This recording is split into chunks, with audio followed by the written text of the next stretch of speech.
Welcome to the Idaho Business Podcast, the only Idaho podcast focused on providing profits for Idaho people. If you love our state and love small business, you are in the right place. We interview local legends, learn business, and have way too much fun doing it. You're listening to the Idaho Business Podcast with your friend, host, and all-around great guy and owner of New Clean Commercial Cleaning, Spencer Ward. All right, everyone, welcome back to another episode of the Idaho Business Podcast. Excited to be with you again, as always. We're sponsored by Health West. These guys are a great group of people. Google them, find where they're closest to you within the Idaho area. And I know they're outside of Idaho as well. So if you're listing outside Idaho, I know they're venturing outside Idaho a little bit, but give them a Google, find out where they're closest to you, and see how they can help you and your loved ones. All right, guys and gals, I have been thinking a lot lately. I've been told probably for a decade now, hey, you need to read the E-Myth. You need to read the E-Myth. I'm like, okay, yeah, it's been on my wish list. And I've been on a tear, like I've said, this year of reading books and from nonfiction to fiction to business development to mindset to whatever it is. I've been just going crazy this year. I don't know what it is, but I've just been super motivated to change some things. So I decided, hey, I just finished a book. Let's get on to the E-Myth. Which the book I just read before the E-Myth was Talk Like Ted, which is a great book if you're trying to speak better publicly, which I'm horrible at, but I'm trying to be better at. So that's a good one I would recommend for anyone. Talk Like Ted. They do a study of all these different TED Talks and which ones were most effective and why. But let's get to it. The reason I'm not done with the E-Myth right now, but I'm in the advanced chapters of it right now.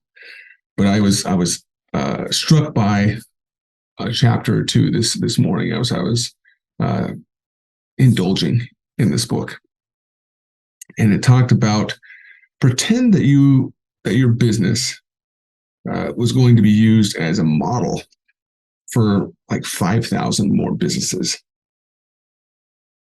How would you set it up? How would you do things? Now, does your business fully rely on you, or does it rely on more systems to be successful? And this made me really think, because we've talked a lot about systems and processes within this podcast, but it really made me think, holy smokes, if I really had to set this up as a franchise or like a franchise, not saying I ever would for any of my businesses, I think that's a great way to think of it for any business that's out there. If you're trying to set up a business effectively and you want it to last the test of time, ask yourself, if I was going to set this up as a model for 5,000 more businesses, just like it, exactly like it, like a McDonald's. They gave the example of McDonald's. The reason Ray Kroc was attracted to the brothers at the beginning of that journey is because he found this restaurant as a vehicle to something that was to accomplish something incredible. He had high schoolers. They had high schoolers working in there. They had all different people, walks of life, being able to make this consistent hamburger, cheeseburger, whatever it is.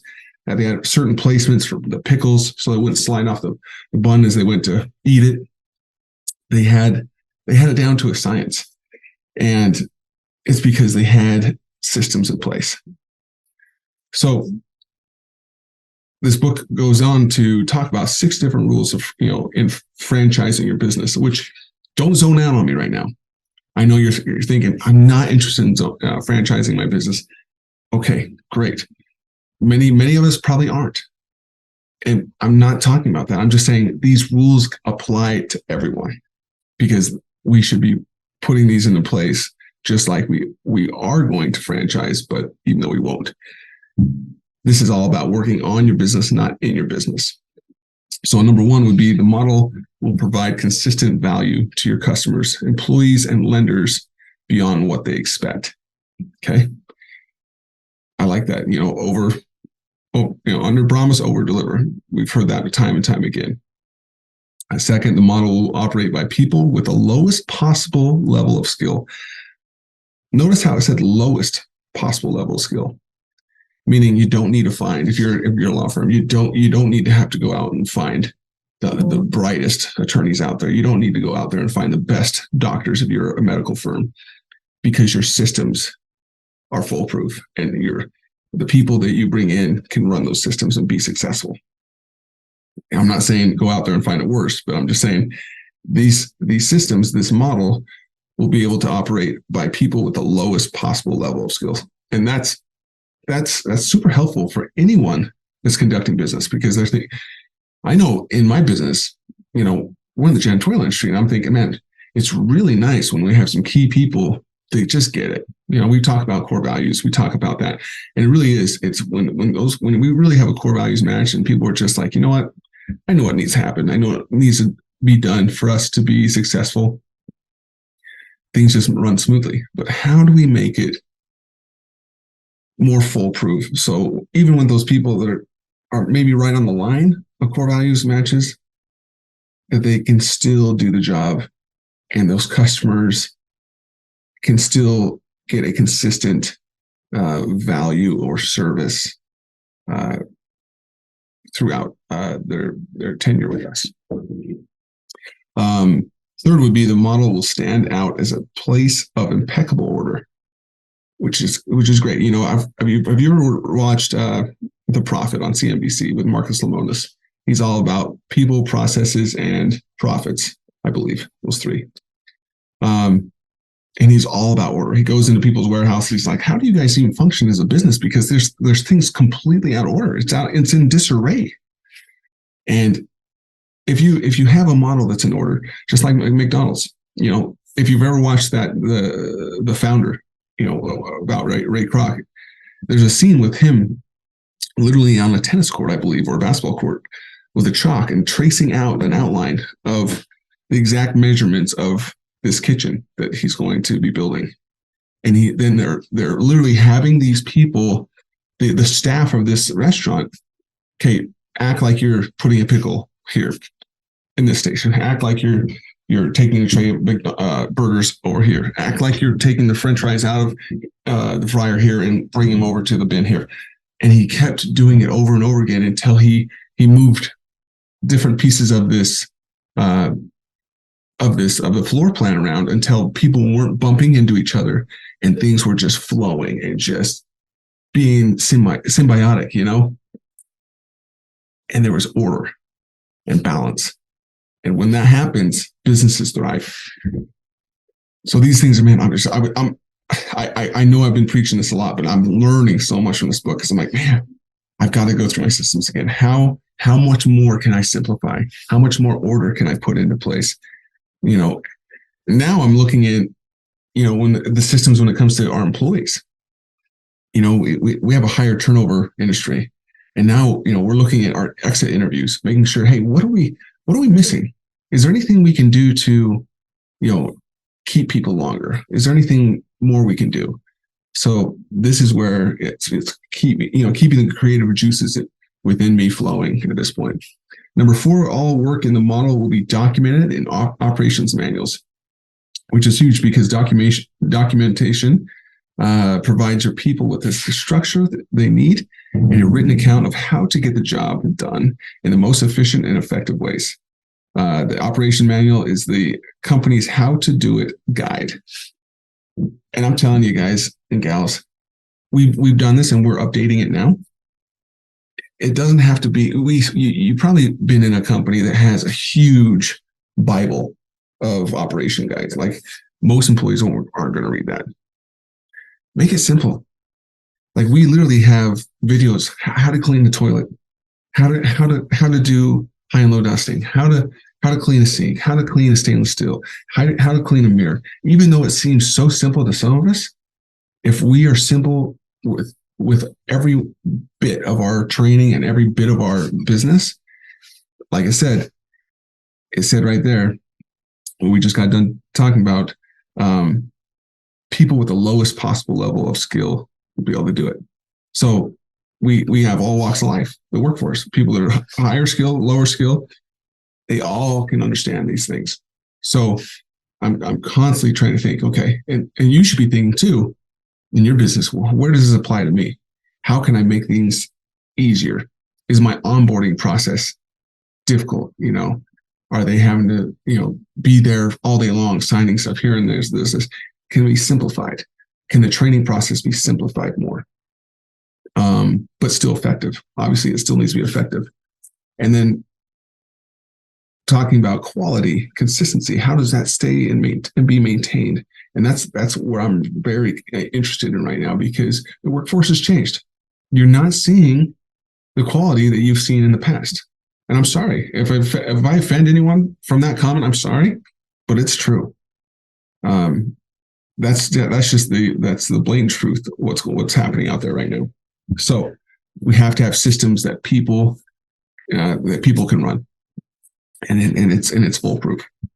Okay. Number 5 is the model will provide a uniformly predictable service to the customer. Now they gave an example about a barber.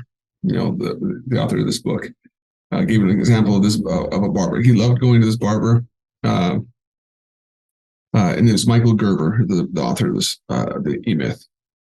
And the first time he went to this barber, the barber washed his hair before he even began, because he said, "Hey, I wash your hair. It leads to a better haircut because X, Y, and Z." And the entire time he didn't use the electric clippers. He was very skillful with just the scissors. The entire haircut was just done with scissors. And he's like, that was super interesting. And they provided him a cup of coffee as he was getting a haircut. His assistant kept topping off his coffee and making sure he was taking care of the entire duration of his haircut. And he's like, holy smokes, this is an amazing experience. He went back the second time. The second time he didn't get his hair washed right at the beginning. He got his hair washed towards the end with the last, right before the last little bit of trimming of his hair. And then just a partial of his haircut was done with trimmers, where some of it was done with the electronic trimmers. And that time, the assistant gave him a cup of coffee, but didn't top it off or anything like that on top of it. The third time he went back, I think it was done, a similar haircut, but then the assistant never got him any coffee. The assistant was busy doing other stuff in the back, and other secretarial stuff. And he's like, you know what? I walked out, and the haircut was still a good quality haircut, but I walked out thinking, you know what? I don't want to go back again. I felt like he robbed me of that experience, that awesome experience that I had at the beginning. And what they compared it to, I think I'll say it right. If I'm not, you guys will correct me, but they compared it to a burnt child syndrome, where a child gets punished and rewarded for doing the same behavior. So that can be incredibly damaging for the child, and it's horrible for the parent to do these things to that child, for punishing him and rewarding for him or her for the same behavior, where the child can't leave. They're stuck with that parent. But the same thing is happening with this barber experience with this author of the E-Myth, but the customer can leave. They can leave anytime if they're not getting that experience. They don't have to remain and continue to be a victim of this experience that continues to change, and it's not uniform. It's not predictable service. I was just in Atlanta it's been about a month and a half ago now, and I was recommended to go to this steakhouse. Everywhere I travel, I say, where's your best steakhouse? I'm a sucker for a good ribeye. And I'll pay good money for ribeye. I love a good ribeye steak. So I went to this restaurant and had an amazing experience. The wait staff was amazing. They were quick. They were very, very kind and courteous. They brought me out a steak, and it was just on a super hot plate.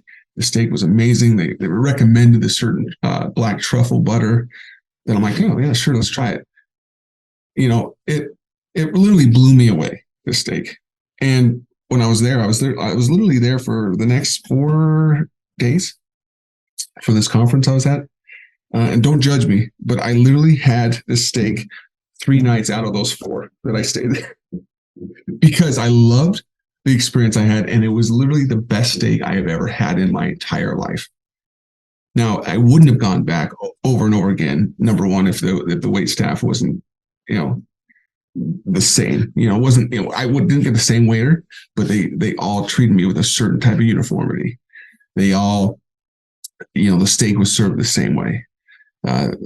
They all had a certain type of offers they recommended, different type of things that they were to present to me.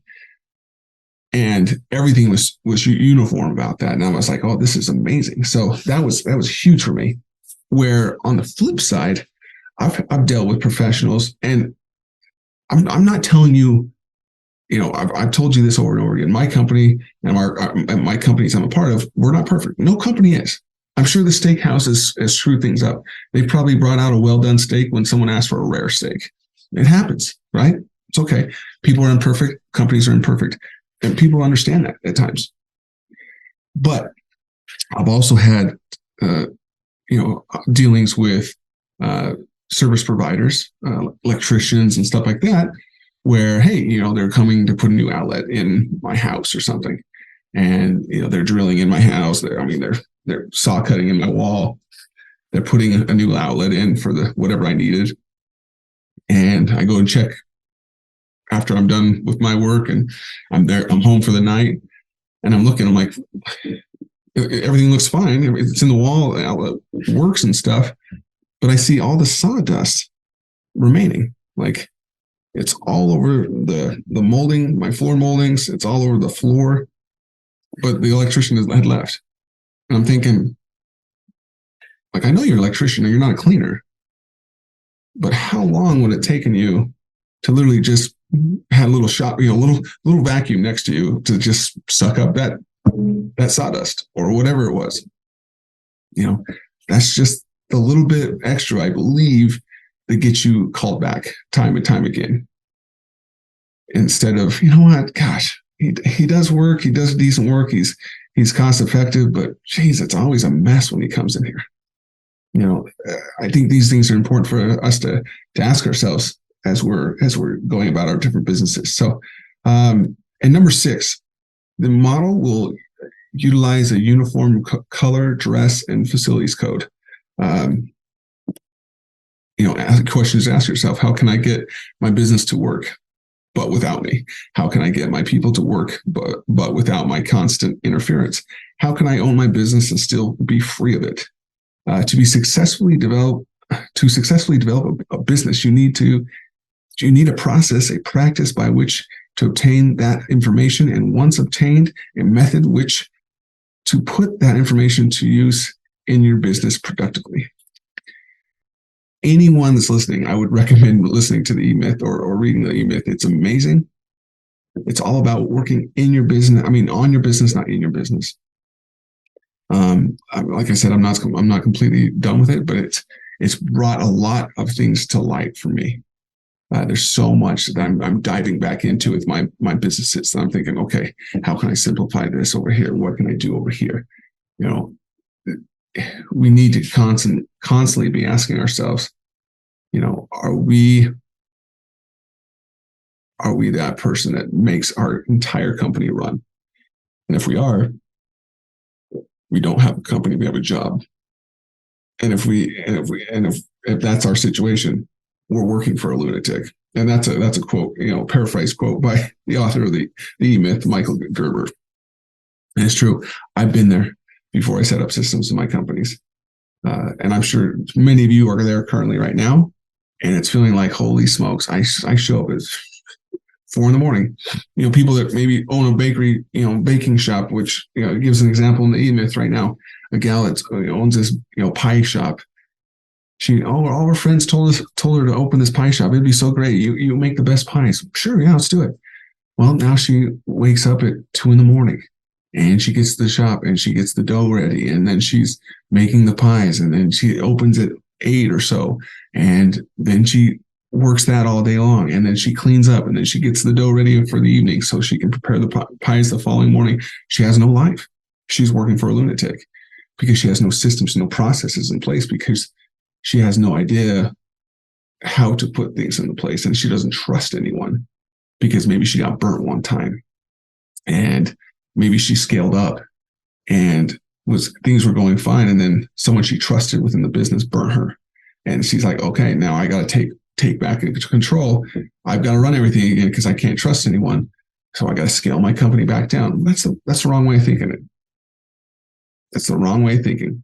You got to continue to grow your businesses. You got to continue to cultivate that growth. But you have to trust people and put systems in place and continue to be willing to fail, because each thing that you put into place might not be the best, but try it for a little bit. And even when it comes to your staff, hey, I'm going to try something for 90 days. And if it doesn't work, hey, we'll scrap it. But let's try something for 90 days, 60 days, whatever it is.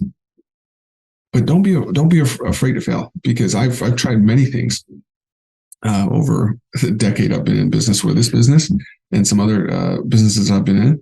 I've tried many things that have failed, but I've also tried some things that have been like, holy smokes, this is a home run. I cannot believe how easy my life is because of X, Y, and Z things I put into place. So I hope you guys have a fantastic week. As always, we're also sponsored by one of my companies, New Clean Commercial Cleaning. If you guys need any toilet scrubbing or anything fun like that, that's the fun stuff you don't want to do. Give us a call, 208-254-7070. And if you tell us you heard about us on the podcast, we will give you a free flu sterilization, because the flu season is coming rampant, and it's a good way to reset your office. As always, guys and gals, go out there, be happy, be grateful, and serve others, and find a way to work on your business, not in your business. Peace out. Have a great day. Congratulations on spending a couple of minutes getting a little bit smarter, having some fun, and supporting the Idaho business community. If you're feeling the love, make sure to subscribe, rate, and review on iTunes, Stitcher, or wherever you are.